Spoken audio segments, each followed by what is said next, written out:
Berkaitan dengan soal kesihatan yang membabitkan soal isu hospital di kawasan saya, iaitu Hospital Sultanah Bahiyah. Hospital Sultanah Bahiyah ini telah menerima pengunjung pesakit di Jabatan Kecemasan. Dia tidak ada klinik harian macam hospital lain dan sebagainya. Dia hanya adalah jabatan di wad kecemasan. 100,000 setahun. 100,000 setahun. Sebab itu, kalau Kementerian Kesihatan, Menteri Kesihatan boleh pergi melawat Hospital Sultanah Bahiyah di bahagian wad kecemasan ini, begitu ramai, sesak, dalam keadaan tidak cukup kaki tangan, doktor yang tidak mencukupi, yang terpaksa setiap orang pesakit itu terpaksa tunggu 4 ke 6 jam untuk mendapat rawatan.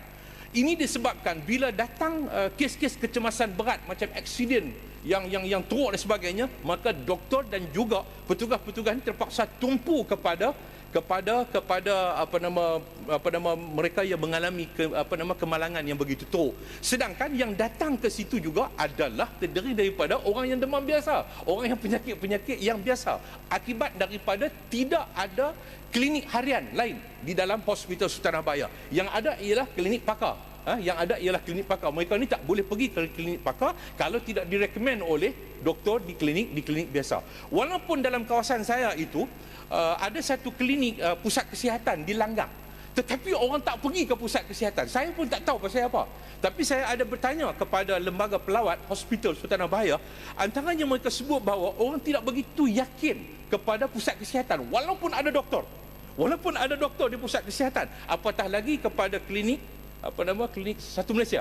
Klinik Satu Malaysia. Orang tidak ada confident, tidak ada keyakinan kepada pusat kesihatan ataupun klinik Satu Malaysia, yang menyebabkan lambatkan orang penyakit biasa, demam biasa, batuk biasa pun pergi kepada Hospital Sultanah Bahiyah, iaitu di Jabatan Kecemasan. Sila.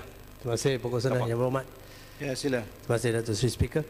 Yang Berhormat, saya ingin penjelasan tentang klinik Satu Malaysia, di mana saya difahamkan kebanyakan klinik Satu Malaysia tiada doktor. Yang hanya ada ialah HA.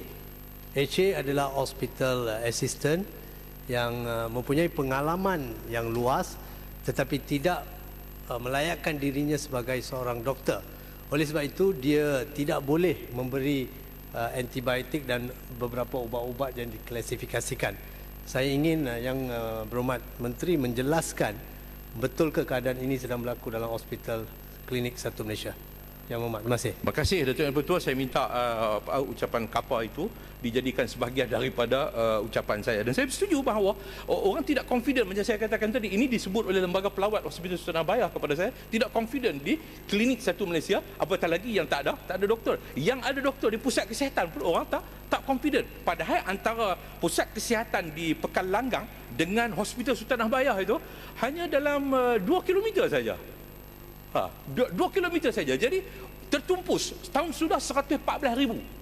Puratanya 100,000 satu tahun yang pergi ke jabatan ke wad kecemasan. Dan dalam keadaan yang begitu teruk. Jadi sebab itu saya nak mencadangkan supaya pihak kerajaan dapat mewujudkan klinik harian di Hospital Sultanah Bahiyah untuk mengurangkan kesesakan di Jabatan Kecemasan, supaya Jabatan Kecemasan ini betul-betul menumpukan kepada kes-kes kecemasan yang berat, seperti mana yang berlaku di hospital di tempat yang lain. Yang keduanya, saya juga nak minta satu kepada pihak kerajaan supaya meningkatkan lagi keupayaan Hospital Sultanah Bahiyah 2, iaitu hospital besar Al-Ustaz yang lama. Sebab dia masih dioperasi sekarang ni untuk kes-kes tertentu. Saya pada bulan 12 yang lalu buat operation kecil di hospital lama. Jadi saya melihat bahawa satu kerugian yang besar, kita terpaksa lambatkan 30 juta setahun. Saya dimaklumkan oleh pihak Hospital Sultanah Bahiyah, perbelanjaan untuk hospital lama yang dikenali sebagai Sultanah Bahiyah 2 itu 30 juta satu tahun.